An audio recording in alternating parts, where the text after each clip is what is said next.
Gitutukan sa niaging barangayan sa Bagong Pilipinas sa Dakbayan sa Tanhay ang pagpugong sa teenage pregnancy nga usa sa importanteng issue sa syudad.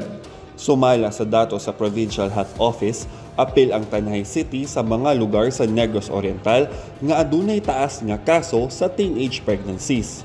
Sa dato sa Tanhay City Health Office, naa sa 124 ang natalang kaso didto, ubos ni gamay sa dato sa PHO. Kung sundon ang dato sa CHO, nagsugod na og kunhod ang kaso sa teenage pregnancies didto, apan taas gihapon kini.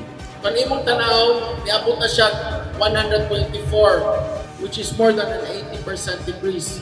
Taas gihapon ang Tanhay. Sa ibuhat sa City Health Office. This we're doing is information education campaign. We're doing talks, lectures, schools, barangays, to this age group. Sumala sa DOH, importante nga mapasabot sa mga kabatanunan ang mga negatibong epekto sa teenage pregnancy sama sa mga kadautan sa lawas aron malikayan ang pagmabdo sa sayong edad.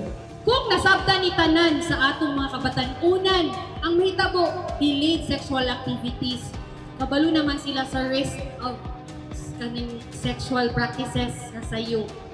Gikan sa Tanhay City, Negros Oriental, kini si Roy Lamotan sa PIA alang sa MBCV.